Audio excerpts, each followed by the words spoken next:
This is Vinyl 4. That's Craig. This is Shawn. Ready to roll, Craig? Oh, yeah. Can't wait. I've been looking forward to this all week. The feedback that we've received so far has been Awesome. motivating. Yep. Been awesome. It's really been awesome. I love the feedback. I feel like this is getting a lot of people excited. I've had people texting me, some of my friends that have listened to it, and they're asking me questions about certain records. Hey, I'd never listened to. I got a question about Massive Attack. Well, what's your favorite Massive Attack song? So then I started texting my favorite songs off of Blue Lines. I've got a couple, and I just love that part of it. These are albums. Even if people don't know the individual record, there's probably nothing in this 500 that someone who knows much about music would go, I've never heard of that artist before. I mean, these are all classics. They're great artists, not a lot of obscure stuff. Yep. And it's fun to go through this. It's been torture. I mean, one thing that we can guarantee from this episode and from this show in general, you may not like our choices. No. You might not like Craig. You might not like me, but I can guarantee you one thing. We're going to end up with 4 at the end of every episode. That we can guarantee. That I like that. That's a soft way of saying love us or hate us. We're at least going to be consistent. Love us or hate us, we're delivering 4 at the end of every episode. Yep. So, without further ado, I'm ready to jump in if you are. I think about this all week because as we've only made it through 32 records so far, 2 episodes starting with 16 each, we made it through 32. And I keep thinking, I wonder when blank will come up. Oh, yeah. I wonder, am I going to get Pet Sounds? Am I going to get Rubber Soul? Hey, speaking of which, good trivia question for you. Do you know why the Beatles ended up calling their album? You know what Revolver means?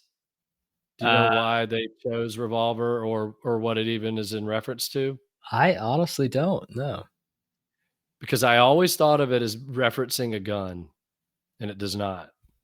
It actually references the motion of a record. I mean, why did I not know that? But whenever I would hear Huh. revolver, I always thought of a revolver Right. gun, Yeah, yeah. but it actually was in reference to the Or motion of turntable. a record on a turntable. Okay. I See, like those that. guys I are like so that smart. better. I like that. Yeah, No wonder I love that album so much. yeah. Another tidbit for you. I read this in a Rolling Stone magazine, the Rolling Stone 500, I think from 2002, that Rubber Soul. Do you know what Rubber Soul? What the genius is behind that title? I didn't know this. I was assuming kinda like the rubber hits the road, like we're gaining traction or no? I thought it had some reference to a sneaker or what, as they say in England, what a plimsoll or whatever, like Yep, a yep. rubber sole of a shoe. It actually was because some people were coming out, I guess, early on in the Beatles' career, especially maybe older school soul R&B artists, and they were referring to the Beatles as plastic soul. So Oh. McCartney gave a little jab back and said, "We're not plastic soul, we're rubber soul." So Man, who knew we could be fascinating. educated on the Beatles? It's awesome. Right out of the gate before we even get into the fun stuff. So here Very we go. very cool. All right, Craig, your first matchup. And just so everyone remembers the rules here, 16 albums every week pulled from the Rolling Stone top 500 albums of all time, the 2012 list, which we call our quote unquote the classic list, and randomly generated numbers. We have no idea. Right before we go live on this podcast, we go ahead and pick the numbers and jot down the album that correlates to it. That's it. We just Right. do that so we can speed up the process. So here you go, Craig. Your first matchup. Number 252, David Bowie Low versus 366, Rage Against the Machine, Rage Against the Machine. You know, I would never in a million years thought that I would go with Rage Against the Machine in any circumstance over David Bowie, but in this circumstance, I think the self-titled album's a little bit more epic than Low. I know I'm gonna get criticism for it, but I don't care. I'm going with my heart, so I'm gonna go with Rage Against the Machine, self-titled. Hey, man. If you go with your heart, I mean, That's all you need. You feel it inside, and I love that. Okay, I'm ready for mine. So your first matchup is 150, which is Bruce Springsteen, Darkness on the Edge of Town, against 357, which is Randy Newman, 12 songs. Good luck, my friend. Yeah, which is so ironic because this past week, and just for everyone's knowledge, I've been listening to a lot of what I anticipate the 500 would be. I really have. I've been playing some classic albums this past week. And one of the albums I was listening to the other night was Randy Newman's Sail Away. Good record. I love that Yeah. record. Yeah. Yeah. Yep. So haven't listened to 12 songs in a while. I gotta say, even though it's not one of my top three favorite Springsteen records, because it's hard to beat Born to Run, it's hard to beat Born in the USA, but Darkness on the Edge of Town is a great album. I It agree. was really was his dark album. I love that record. I love that album cover. So I'm going Darkness on the Edge of Town. Can't go No wrong with regret. either one of those. So I can't hate on either one of them. Yeah. What you got for me? Okay. Number 33, Ramones, self-titled Ooh. Ramones versus Pink Floyd, Piper at the Gates of Dawn. Oh, Okay, so man, Piper at the Gates of Dawn. This is Sid Barrett in full effect. The only true. I know people love that album, and it's super fun. It's super psychedelic. It's set the bar, but that's not the Pink Floyd I love. And that Ramones record, this is where I agree. I would have never thought that a Ramones record would be 33 and Pink Floyd would be 348. But I agree with this. I'm going Ramones. The self-titled. That album was just so different, so blistering in a very different way. They were one of the most unique punk bands ever, and that album is just astonishing. So I'm going Ramones self-titled album. I love it. That is a great gosh, their sound was so unique. That sort of 50s old style rock and roll mixed with punk. The Yep. whole concept, everybody's last name, even though no one's last name was Ramones, was Ramon. I mean, it's just so cool. So I, cool the way I they I do dress. need to know some history behind that. Where did the Ramon come from? Where did the Ramon's name come from? We need to look that up. I've never looked it up. Yes. Okay. I know this is gonna surprise you, but somewhere in my collection of books, I have a book about Okay. band name. Sorry. For anyone that listens to our other podcast, Revinyl, it's a running joke that I have this library of books, and I really do. I have so many that I forget which ones I have, but I actually have a book that's, I think it's, I don't know, 800, 1,000, and it's where the origin of every rock and roll band name. So I'm going to look it up. I'll So bring I it back. remember distinctly, this is when I realized his obsession with music books. We were at a record store for the first time. It's our both of our first time going to this record store in Clarkston, I want to say, Yep. right there on Yep. the railroad tracks. And I can't remember if those books were free, if they were super cheap. I want to say they might have been free. He was more excited about the books than the records he bought. I was. Yeah, I definitely was. Yeah, they had some good magazines. Yep. I can't remember if I think it was Guitar Aficionado, and there were some other ones that were just incredible magazines and books. Yeah, and I scarfed them up. I think they were $2 or $3 each, and I got them. So yeah, I have a lot of books. So I'm gonna look that up next episode, y'all. Let's do it. Gonna remember Ramon's origin. Okay, I'm ready. Okay. What's my next So match? your next matchup is this. Oh, wow. Number 6. Wow. Marvin Gaye, what's going on? Mm, mm, mm. Hmm. And 337, Radiohead and Rainbows. Wow. I absolutely love Radiohead and Rainbows. I mean, it's one of my three favorite Radiohead records. Really, truly is. Me too. But I can't go against Marvin Gaye. What's going on? I I, mean, that album. I- You know how I feel about 60s soul in general.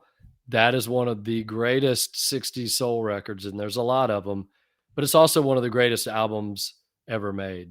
yep. I can't go against Marvin Gaye. So I'm no regrets, or was it from We Are the Millers? No regrets. No I'm going regrets. with Marvin Gaye. What's going on? No regrets. Are you sure about um, that? I have to say I love Radiohead and I love In Rainbows, but I don't know of any Radiohead album that would top it. What's going on? So good on you. Yeah. All right. What's my matchup? Your next matchup is number 39, Beatles, Please Please Me, Okay. versus Various Artists, which is Christmas Gift for You, which is the Phil Spector record.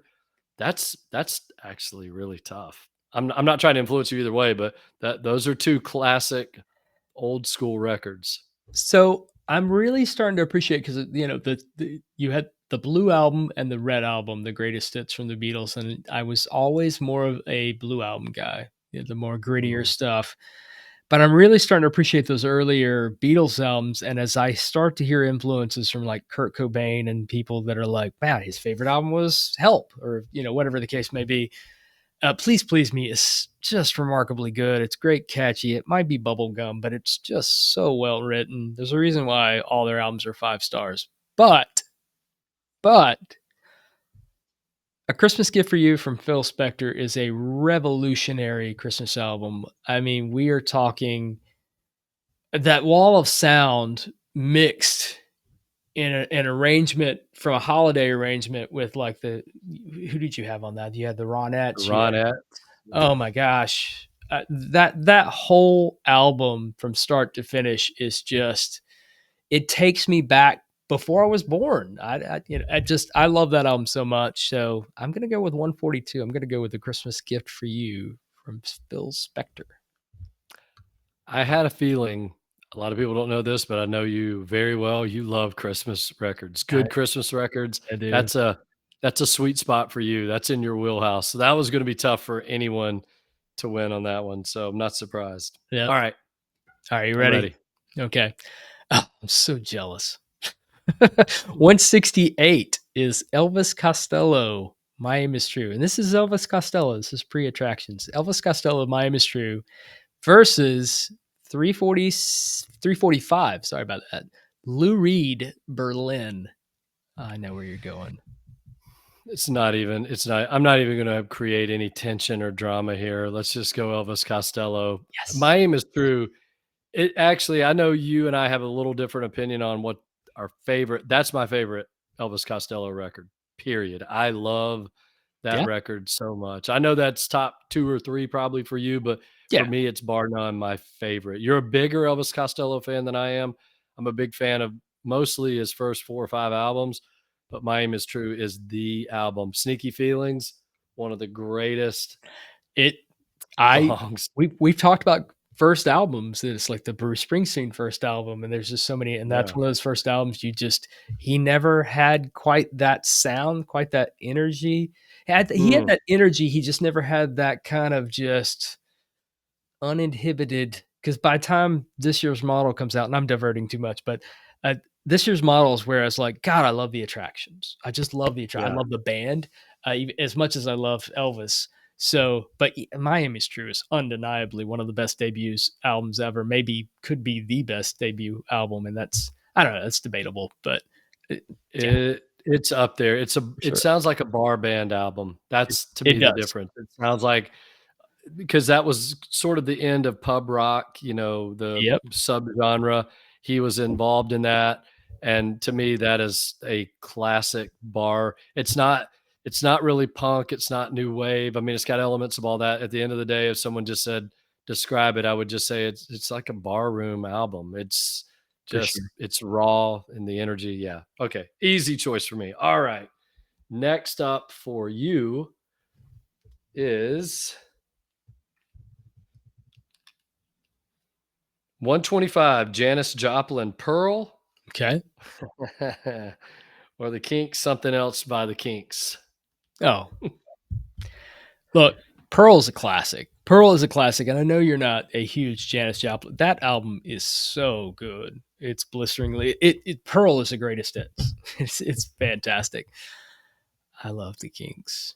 It's But but the Kinks are like one of my favorite bands, and one of the most misunderstood bands, because they, of all of the Stones, the Beatles, the Kinks, they were definitely the most British. It's like the difference between Blur and Oasis. You know which one comes out as just like, almost Cockney. That was the Kinks. I love the Kinks, and to me, you could go with Face to Face is like the beginning of like, oh man, they hit another notch with this, but on Something Else, that album, it's hard to it's hard to top that album to me. Something, oh yes, all the way. Something Else. Sorry, I'm rambling. Yeah. Yeah, that's good. All right, my last of the front matchups. Okay. Okay, Sean, your last two are very interesting, and they're both kind of grouped in the same order. 315, Lauryn Hill, The Miseducation of Lauryn Hill, great album, versus 433, Brian Eno, Here Come the Warm Jets. Yeah. I'm going, you know what?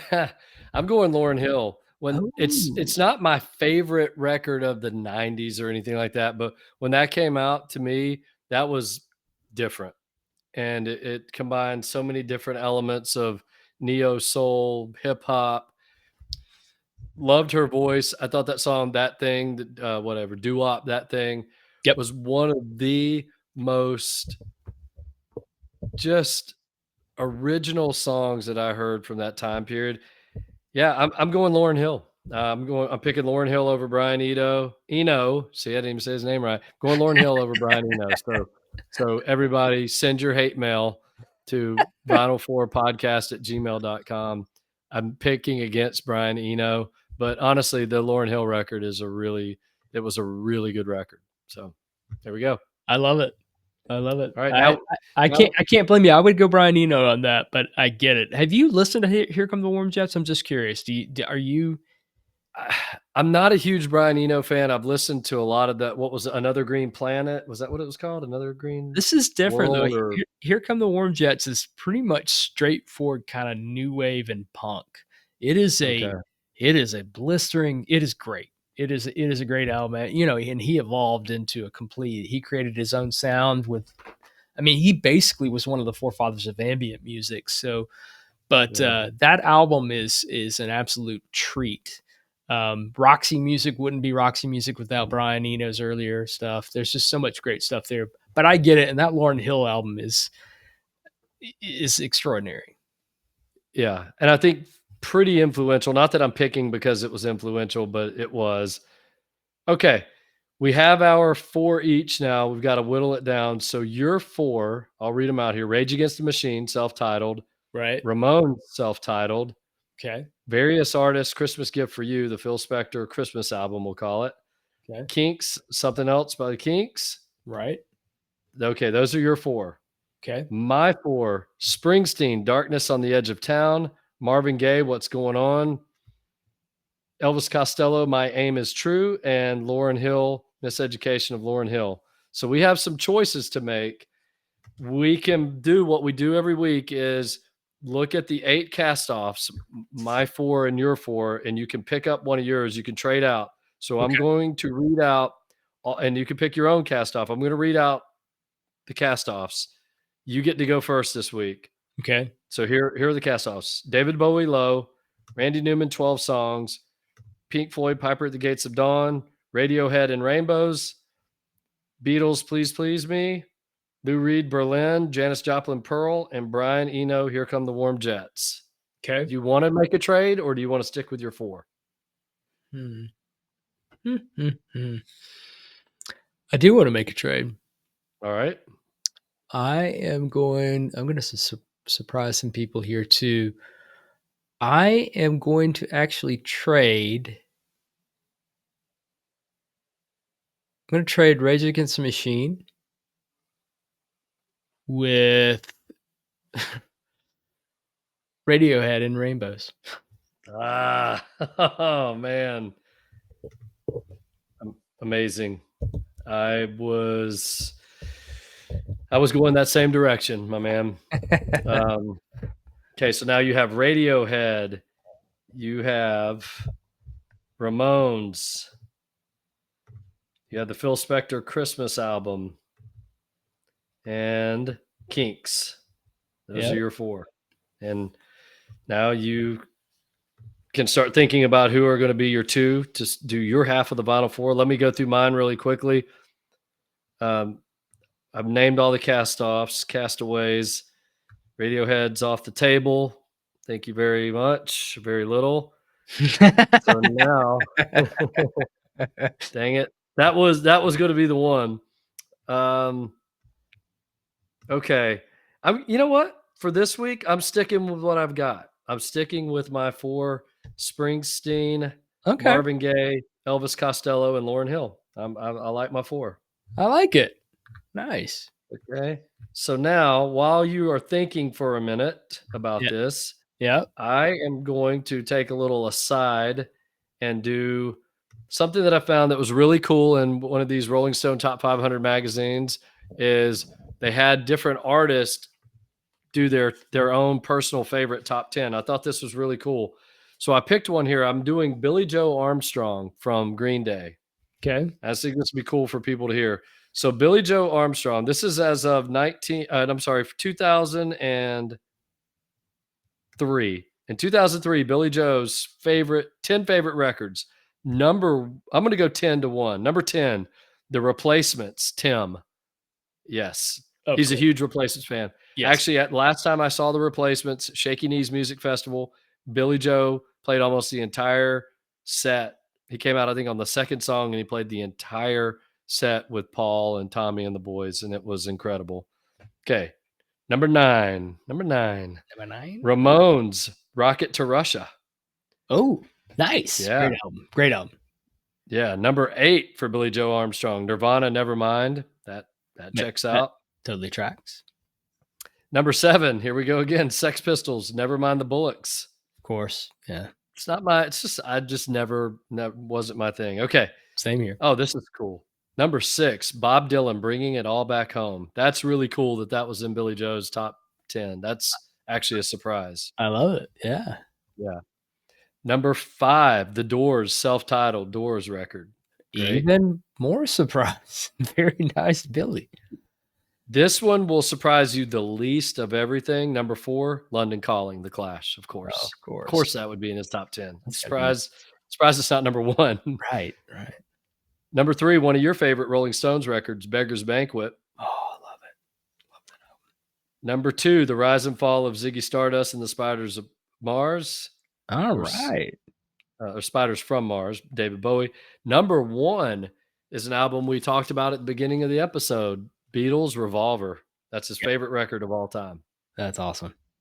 He's got That's great that taste, is man. I've always, he's another one of those guys I feel like over time. I was in a punk band in the 90s, and we actually covered some Green Day stuff reluctantly because we were too cool for school. But over time, I really like me some Green Day. I really do. Their music has aged really well, really well. Dookie is a Stellar, phenomenal album. I mean, because it was the album that stellar album. it was their second or third record, because the other ones were underground indie releases, but Yeah. that album was radio ready, but it was still had a punk vibe to it, but all those songs could be played on the radio, and they were almost every song on that record. Yeah, yeah. Amazing. Like I said, and it still sounds fresh. It does. Yeah. Like that Yeah. album, even Insomniac, there's some stuff I like. Brain Stew, I love that song. But yeah, anyway, I digress. Dookie is Okay. a classic. Yeah. Classic. All right, I have bought you enough time. You have no excuses, Craig. You have to pick your 2 records. Okay, so I'm tempted to go within Rainbows, but I got to be honest, I can't. As much as I love that album, I am going with it. So I would listen to In Rainbows more than the Ramones, honestly. But the Ramones means more. So Ramones is my first pick. Okay. And then, I love my Christmas music, but I don't care. The Kinks, something else. Come on. So Ramones' self-titled album, The Kinks, something else by the Kinks. It's not even a debate. Okay. I kind of figured that. I was already getting ready to circle both of those, honestly. That's what I expected. Okay. For me, Springsteen, Darkness on the Edge of Town, Costello, My Aim is True, Lauryn Hill, and Marvin Gaye, What's Going On. I love all 4 of these records. I'm going to go ahead and eliminate Lauryn Hill first. Okay. Love that album, but it doesn't stand up next to Costello, Springsteen, and Marvin Gaye. Oof. Then, This is a tough yeah, story. This this right is now, tough. between these 3, I have to say this is probably the toughest decision any of us have made. But go ahead. I totally agree. I'm going to go ahead and get rid of some of the drama here and just say Marvin Gaye is making it. There's almost no Yes. 4 that I'm picking from that Marvin Gaye wouldn't make the final 2. I mean, it's gonna be really tough all the way till the end. So that Agreed. record is in. Now it's down between Springsteen and Costello. That's what I was I thinking. gotta say, for me, it's Elvis Costello. It's just well, like we talked about earlier. It's one of my favorite records of all time. It's as stunning a debut album as I've ever heard. Every song is an absolute banger. So I'm going Costello. So we ended up for our vinyl 4 this week. This is a pretty eclectic. Last week it's interesting.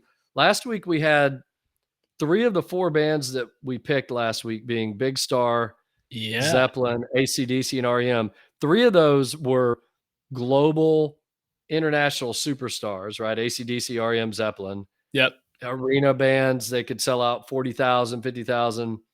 This week, it's a little bit more eclectic.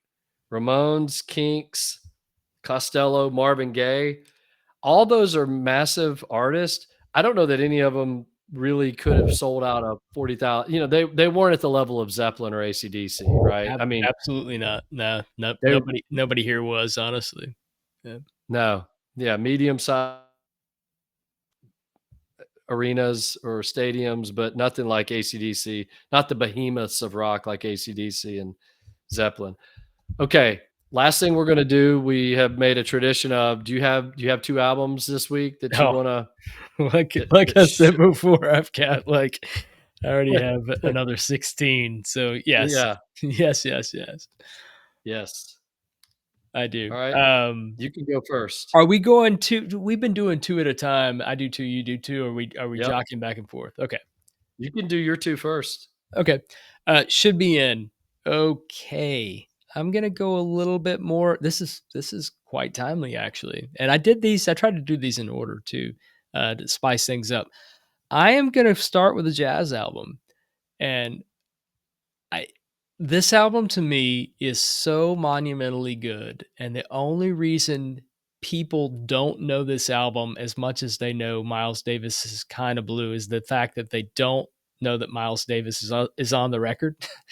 It is not the same lineup as Kind of Blue, but it might as well be because it's in the same vein, and that's Cannonball Adderley's Something Else. This album is monumentally, it is a desert island classic. It's one of the first reissues to come out, I think, on the Rudy Van Gelder sessions on CD when they were remastering and jazz was being kind of reintroduced to the world in the digital age. It is so good. Um, and it was Miles paying tribute to Cannonball Adderley for his participation and his collaboration with Miles in a side man in a side artist context, because that's what jazz is. The name on the label. The cool thing about jazz records is you'll see the name of the primary artist, but you'll typically see the name of every other band member too. It's really cool. And so I'm telling you, this album is just monumentally good. People should know it. With a name like Cannonball Adderley, you should know it. Something Else is a 5-star, unequivocal, one of the best jazz albums of all time. So I've got a petition for that. He And should have been sorry, I have to say really fast, that name is so cool. He yeah, sounds like he was a running back for the Cleveland Browns in the 1950s. Here comes Cannonball Adderley running down the field, touchdown, you're gonna have to Cannonball make a Adderley. business decision on tackling Cannonball.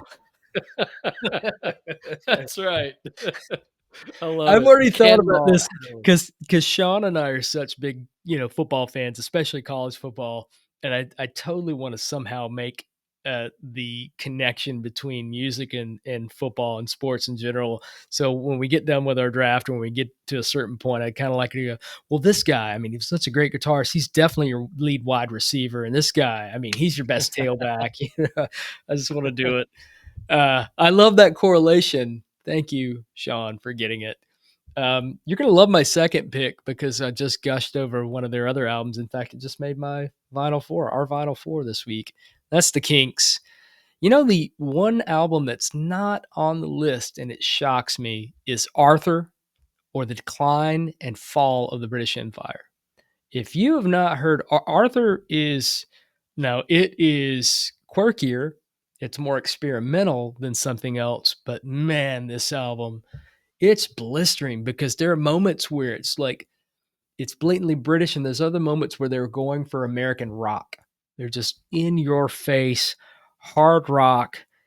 The blend of it is perfect. I almost think this album in some ways might even be, I think it is better than something else. It just didn't come out at a time, and it wasn't that breakthrough album for them. It didn't have a Waterloo Sunset, but I'm telling you, Arthur is brilliant, and it definitely deserves to be in the Rolling Stone top 500. So those are mine. Cannonball Adderley, Something Else, and the Kinks, Arthur, or The Decline and Fall of the British Empire. Love it. That's awesome. Okay. Mine are, these were pretty easy. It's funny because on our other podcast that will come out later this week, we actually talked about this record. And it's funny that you brought it up because it was on my list this week to talk about, is My Morning Jacket, It Still Moves from 2003. Nice. Z, I believe, is on the 500 somewhere, and Yep. it's an unbelievable album. And it's the album that took My Morning Jacket from, up until that point, even with It Still Moves, and I'll mention why it means so much to me, but It Still Moves it was very Americana. It had a lot of country and country rock influences. Yep. Z was the next step. It was almost like, it was almost, it was similar to me with what Radiohead did going from the Bends to OK Computer, Yep. and what Wilco did going from Being There to Summer Teeth. Yankee or Summer Teeth and then Yankee Hotel Foxtrot. That Right. evolution Yep. from, and not that any of those sound alike, but there's something about that evolution that I've always thought was interesting with those three bands. For me, My Morning Jacket, that It Still Moves album, it was the first record I had ever heard. There was a lot of buzz about them in the early 2000s before anyone had really heard about them, but you and I both reading a lot of music magazines back then, I kept hearing about this band with this weird name, My Morning Jacket. My buddy of mine, John, used to always call them My Evening Sweater. But it was just, or he would, I think he actually thought the first time, he's like, well, who's that band, My Morning Sweater or something like that? And then it became a running joke. But My Nice. Morning Jacket was just this odd band. And as I said on our Revinyl podcast, I used to describe them to people as, if Neil Young was from Kentucky, this is what he would sound like. Right. That It Still Moves album. Golden is one of the most absolute stunning songs. Yes. The first time I heard it, I thought, oh my gosh, because it's the third song on the record. And you just finish up with, I think Dance Floors is the second song, which is an absolute killer. But then Golden brings the tempo back down. So the first two songs kind of up tempo, and then Golden comes in, and you go, oh my gosh, this band sounds like they're going to be something, even though no one knew who they were yet. It Yep. just, Yep. the diversity. So that album's always meant so much to me. It kind of helped frame Americana and the country rock resurgence in the early 2000s. It was one of the leading records of that time. So that was an easy pick for me. The other one, 1985, Simple Minds, Once Upon a Time. It is, Nice. it's almost like a greatest hits album. It's just, It is. it's crazy. I mean, every song, and it was a soundtrack to, we were pretty young at that point, but it was the soundtrack to our lives back then. I mean, Sanctify Absolutely. Yourself, All the Things She Said, Yep. but even the songs that weren't necessarily radio hits, not really at least, but Oh Jungle Land, Mhm. um, Alive and Kicking, of course, was a big hit. Once Upon a Time Once is Upon a Time. Once Upon a Time is such a great Brilliant. song. Brilliant song. Brilliant song. This album made them international pop stars, and started to sell out big arenas. Before then, they'd been kind of flying under the radar and mostly a European favorite. This album made them big in the US, but they kind of came and went. I mean, this album should have been the record that made them the next U2, the band to follow U2, and it didn't. even though they did some good stuff after that, but they never were able to recapture the magic of this record. This is a top 500 album all day long for me. And not just because I love it. I just think if you go back and listen to it, those songs, and Don't You Forget About Me wasn't even on that originally. That was set Right. aside, that was the Breakfast Club. But those 8 songs are just all essential listening.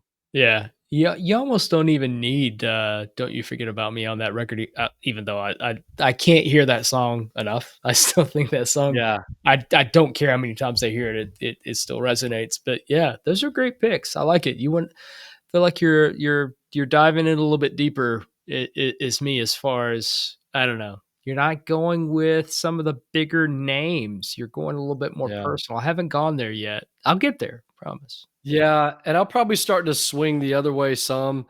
I've actually been looking at the 500 list a little bit and thinking about bands that I said it all along that I wasn't ever going to go too obscure. Teenage Fan Club probably be the most quote unquote obscure band Right, that I'll go with.